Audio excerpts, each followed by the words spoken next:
Hermanos, muy buenas tardes. Reciban un abrazo en el amor del Señor. Nos reunimos en el nombre del Padre, del Hijo y del Espíritu Santo. Amén.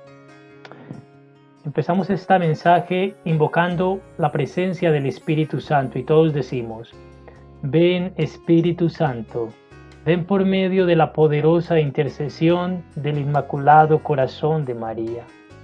Ven Espíritu Santo, ven por medio de la poderosa intercesión del Inmaculado Corazón de María. Ven Espíritu Santo, ven por medio de la poderosa intercesión del Inmaculado Corazón de María, tu amadísima esposa. Amén. Espíritu Santo, nos encomendamos a tu protección, a tu poder, a tu palabra. Enséñanosla. Enséñanosla a poner en práctica esta palabra. Ayúdanos a entenderla. Ayúdanos a interpretarla. Concédenos gracias para que podamos ponerla en práctica. Invocamos la intercesión de nuestra Madre y Reina, la Santísima Virgen, diciendo: Dios te salve María, llena de gracia, Dios está contigo. Bendita tú eres entre las mujeres y bendito el fruto de tu vientre, Jesús. Santa María, Madre de Dios, ruega por nosotros pecadores, ahora y en la hora de nuestra muerte. Amén. Gloria al Padre, al Hijo y al Espíritu Santo, como era en un principio, es ahora y siempre, y por los siglos de los siglos. Amén. También, hermanos, invocamos la preciosísima sangre de nuestro Señor Jesucristo sobre nuestro entendimiento, nuestros ojos, nuestros oídos, nuestras bocas y todo nuestro ser, para que toda interferencia que quiera bloquear este mensaje sea echado fuera y bloqueado, y nosotros podamos permanecer en la presencia, en el amor y en la dulzura de Dios. Quedamos en la presencia del Padre, Hijo y Espíritu Santo. Amén.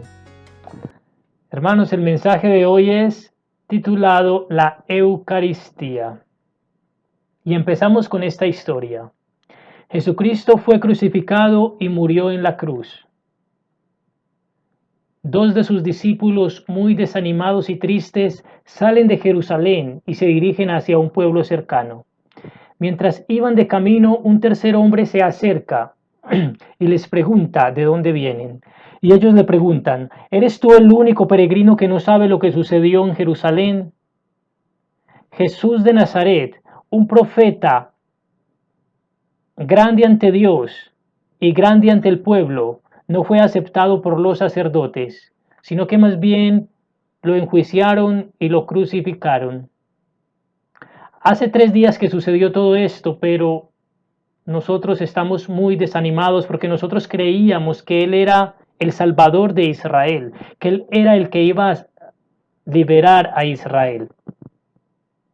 Unas mujeres nos han dicho que lo han visto resucitado, pero nosotros no sabemos qué creer. Este tercer hombre empieza a caminar con ellos y la palabra dice que era Jesús, pero que los 2 discípulos no lo habían reconocido. Y Jesús les empieza a explicar las escrituras. Jesús les dice: ustedes son muy lentos para entender y para creer lo que los profetas hablaban respecto al Mesías, que tenía que morir, que tenía que ser crucificado en la cruz, pero que al tercer día resucitaría. Y Jesús empieza a explicarle las escrituras, aunque ellos aún no sabían que era Jesús. Siguieron caminando y cuando llegaron al pueblo hacia donde los 2 discípulos se dirigían, Jesús amagó que seguía de largo y ellos le dijeron: no, entra con nosotros a la casa porque ya se está oscureciendo. Jesús aceptó, entró a la casa y se sentó a la mesa. Allí se sirvieron los panes. Jesús tomó el pan, lo bendijo y se los dio. Cuando ellos recibieron los panes, se le abrieron los ojos y reconocieron que era Jesús. En ese momento Jesús desaparece y ellos, llenos de entusiasmo, se dicen: ¿acaso no nos ardía el corazón cuando Él nos explicaba las escrituras? Entonces se devolvieron hacia Jerusalén y le contaron a los discípulos que estaban allí todo lo que les había pasado. Hermano, esta historia la podemos leer en Lucas 24, del 13 al 35. Se titula Los discípulos de Emaús. Y en esta historia se enmarcan dos grandes momentos que se viven en la Eucaristía. El primer momento es la palabra, la lectura y la explicación de la palabra. Fue exactamente lo que inicialmente hizo Jesús con estos dos discípulos. Les explicó las escrituras, empezando por los profetas, de todo lo que le tenía que suceder al Mesías. Y el segundo momento de la Eucaristía es el ofertorio. En esta historia vemos este momento cuando Jesús se sienta a la mesa, toma los panes, pronuncia la bendición y los reparte. Entonces la Eucaristía consta de dos grandes momentos, la palabra y el ofertorio. En la palabra se hacen las lecturas, una del Antiguo Testamento, una del Nuevo, puede ser una de las cartas de Pablo, de Pedro, de alguno de los discípulos, y el Evangelio. Estas lecturas se hacen por parte de los sacerdotes bautismales. Y después el sacerdote ministerial hace una lectura del Evangelio y explica, hace una predicación de esta palabra que en nuestro lenguaje cristiano católico se le llama homilía. Jesús, por medio del sacerdote, por medio de los sacerdotes, los bautismales y los sacerdotes ministeriales, nos explica la palabra. Es la primera parte de la Eucaristía. Una vez que termina la predicación, la homilía, se hacen unas oraciones por los gobernantes y por todas las personas. Y a esas oraciones usualmente respondemos, Padre, escúchanos. Hasta ahí termina la primera parte de la Eucaristía, que es llamada la liturgia de la palabra. Y a partir de ahí empieza el ofertorio. En el ofertorio hacemos un ofrecimiento a Dios. Primero nos ofrecemos nosotros, nuestras vidas, nuestros cuerpos, como un sacrificio vivo y santo, capaz de agradar a Dios. Romanos 12, 1 y 2. Segundo, ofrecemos a Dios la ayuda material.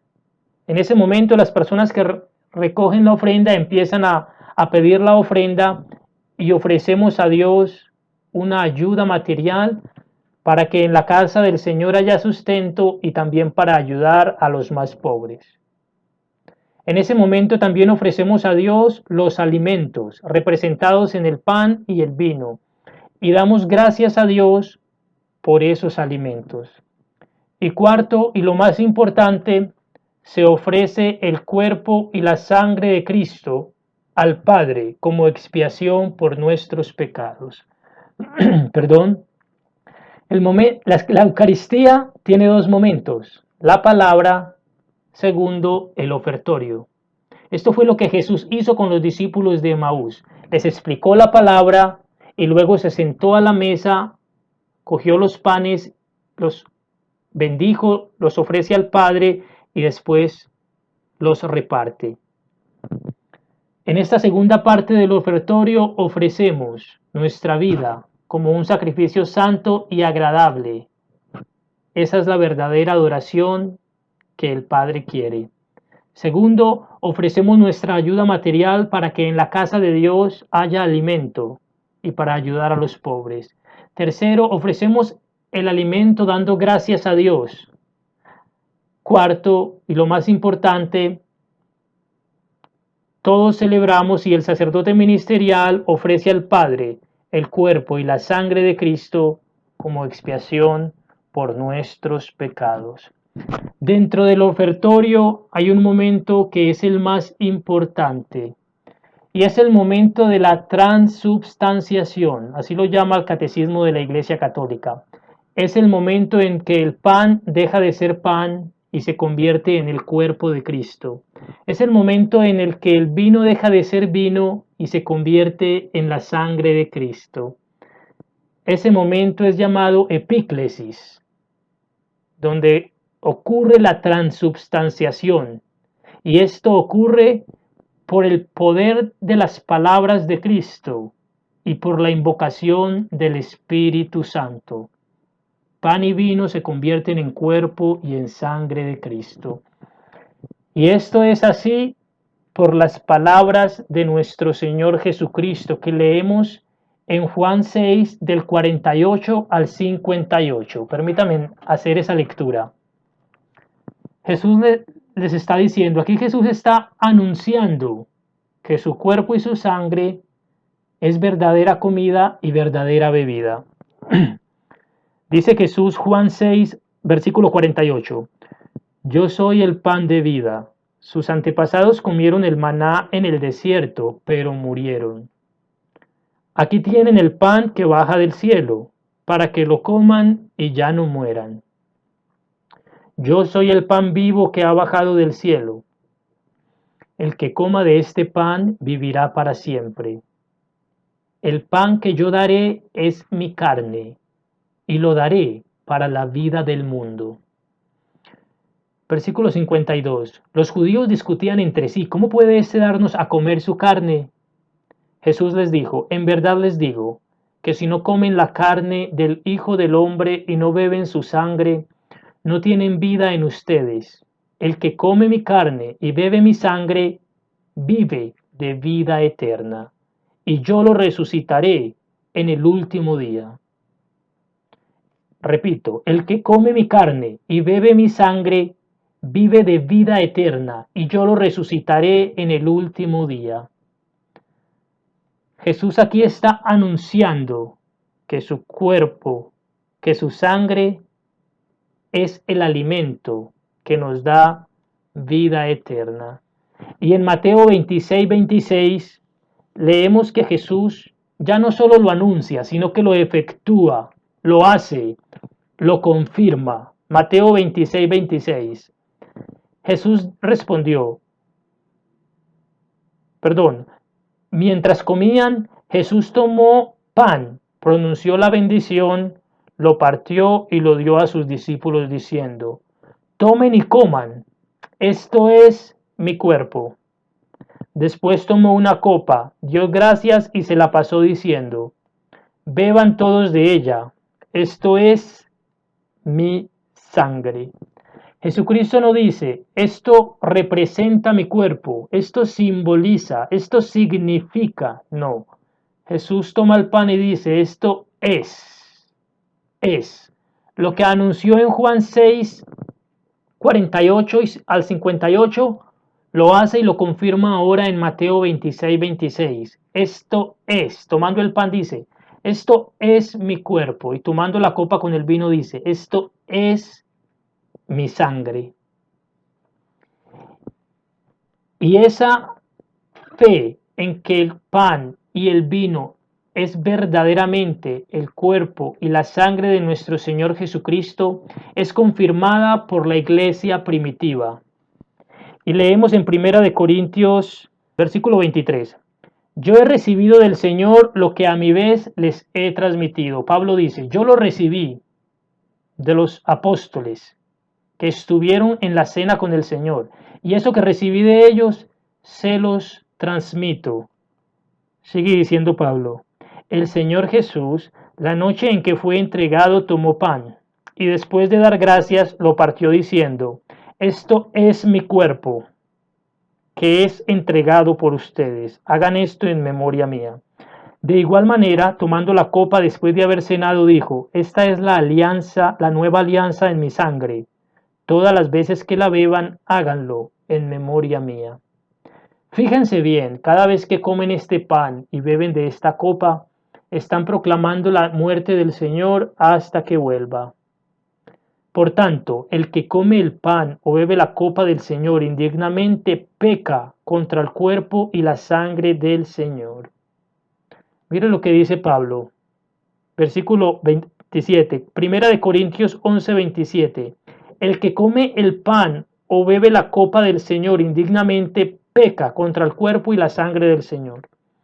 No es pecado comer pan o vino aún estando en pecado mortal. Es simplemente pan y vino. Pero cuando ese pan y ese vino ha sido consagrado por el sacerdote ministerial, por el poder de las palabras de Cristo y por el poder del Espíritu Santo, ya no es pan y vino, ya es el cuerpo y la sangre del Señor. Y si lo comemos, no estando en gracia de Dios, en pecado mortal, dice Pablo, el que come y bebe indignamente, come y bebe su propia condenación por no reconocer que el pan y el vino es el cuerpo y la sangre del Señor. Hermanos, entonces en esta segunda parte es el ofertorio. Ofrecemos nuestras vidas como un sacrificio a Dios, ofrecemos nuestros cuerpos como un sacrificio a Dios capaz de agradarle, ofrecemos nuestra ayuda material, ofrecemos los alimentos dando gracias a Dios por ellos y ofrecemos el cuerpo y la sangre de Cristo como expiación por nuestros pecados. Y el momento más importante de esta segunda parte de la Eucaristía, que es llamada la liturgia de la Eucaristía, es cuando ese pan y ese vino se convierten en el cuerpo y la sangre de Jesús. Y así es por las palabras de Cristo y por el poder del Espíritu Santo. Leemos en el Catecismo de nuestra Iglesia Católica, en el numeral 1374, dice lo siguiente: en el Santísimo Sacramento de la Eucaristía, esto es, en la hostia consagrada, están contenidos verdadera, real y sustancialmente el cuerpo de Cristo, su sangre, junto con su alma y su divinidad, y por consiguiente, Cristo entero. Así es, porque ese vino y ese pan se han convertido en el cuerpo y la sangre del Señor. Hermanos, a mí me costaba creer que ese pan y ese vino fuesen el cuerpo y la sangre del Señor. Yo estaba en un grupo de oración en un lugar y un sacerdote expuso el Santísimo. Sentí mucho la presencia del Señor y una experiencia de su amor muy especial. Yo le pregunté al Espíritu, yo le dije, yo casi no creo en que en esa hostia consagrada, en que en ese pedacito de pan esté el cuerpo y la sangre del Señor. ¿Tú podrías, por favor, mostrarme o darme alguna seña? Después yo me vine para la casa cuando terminó el grupo de oración, vine, abrí la Biblia con la intención de que el Espíritu Santo me respondiera. La abrí al azar y con este dedito lo coloqué en un versículo y en ese versículo decía lo siguiente: ese es el Cordero de Dios que quita el pecado del mundo. Yo me impresioné todo y dije, Señor, cuando usted quiere decir algo, usted lo repite. Voy a volver a abrir la Biblia y vuélveme a confirmar eso que me acabas de decir. Abrí la Biblia y ya no con la mano derecha, para tener la seguridad de que no iba a tocarme con el mismo versículo, sino que con la mano izquierda puse el dedo en la otra página de la Biblia que abría al azar y en ese versículo decía, ese es el Cordero de Dios que quita el pecado del mundo. Hermano, el Señor me lo confirmó con 2 versículos. Y humildemente Dios me concedió esa confirmación. Él no tiene que confirmarnos porque Él espera que nosotros le creamos por su palabra, porque Él es la verdad y Él no miente. ¿Y qué ha dicho Él? Esto es mi cuerpo, esto es mi sangre. Él no ha dicho esto representa, Él no ha dicho esto simboliza o esto significa. Él que es la verdad y que no dice mentiras, dijo, esto es mi cuerpo, esto es mi sangre. Hermanos, finalmente la Iglesia, sabiendo que esa hostia consagrada es Cristo entero, su cuerpo, su sangre, su alma y su divinidad, invita a todos los creyentes a que visiten y a que adoren el Santísimo. La oración en el Santísimo es muy especial y a partir de esta fe en las palabras de Cristo y a partir de la confirmación del Espíritu Santo, nosotros debemos ir a los sagrarios para adorar, visitar y estar con nuestro Señor Jesucristo. Es claro que el Espíritu de Dios llena el universo y Dios está en todas partes. Y también debemos tener comunión e intimidad con Dios en nuestros hogares y en nuestro lugar de oración. Pero el Santísimo es un lugar privilegiado, muy especial, para que los cristianos católicos nos reunamos en torno a Él para adorarlo, glorificarlo y bendecirlo. Nosotros no estamos pecando de idolatría porque adoramos la hostia consagrada. Para nosotros la hostia consagrada es Cristo entero, cuerpo, sangre, alma y divinidad. Hermanos, hasta aquí esta meditación sobre la Eucaristía que quería compartir con ustedes. Vamos a hacer una oración para cerrar esta predicación. Abrimos nuestras manitos, cerramos nuestros ojos y decimos: ven Espíritu Santo, ven por medio de la poderosa intercesión del Inmaculado Corazón de María. Ven Espíritu Santo, ven por medio de la poderosa intercesión del Inmaculado Corazón de María. Ven Espíritu Santo, ven por medio de la poderosa intercesión del Inmaculado Corazón de María. Espíritu Santo de Dios, tú que eres la verdad, tú que nos guías a la verdad, confírmanos en esta verdad. Enséñanos la verdad. Nuestro Señor Jesucristo, Él que es la verdad. Ayúdanos a entender estas palabras que Él ha pronunciado. Esto es mi cuerpo, esto es mi sangre. Ayúdanos y revélanos la presencia de nuestro Señor Jesucristo, así como humildemente tú te dignaste tener misericordia de mí y confirmar que esa hostia consagrada es el Cordero de Dios que quita el pecado del mundo. Asimismo, Padre, a todas las personas que dudan, Espíritu Santo, concédeles creer y estar convencidos que la hostia consagrada por el poder de las palabras de Cristo y por el poder del Espíritu Santo es el cuerpo, la sangre de nuestro Señor Jesucristo, con su alma y con su divinidad. Damos gracias al Padre, al Hijo y al Espíritu Santo por este momento de meditación de su palabra. Damos gracias a la Santísima Virgen y decimos una salve. Dios te salve, Reina Madre, Madre de misericordia. Vida, dulzura y esperanza nuestra, te saludamos, Madre, y a ti clamamos, desterrados hijos de Eva. A ti suspiramos gimiendo y llorando en este valle de lágrimas, Señora, abogada nuestra. Vuelve a nosotros tus ojos misericordiosos, y después de este destierro, muéstranos a Jesús, fruto bendito de tu vientre, clemente, piadosa, dulce Virgen María. Ruega por nosotros, Santa Madre de Dios, para que seamos dignos de alcanzar las promesas y gracias de nuestro Señor Jesucristo. Amén. E invocamos la protección y cuidado de San Miguel Arcángel. ¿Quién como Dios? Nadie como Dios. ¿Quién como Dios? Nadie como Dios. ¿Quién como Dios? Nadie como Dios. Hermano, Dios bendiga.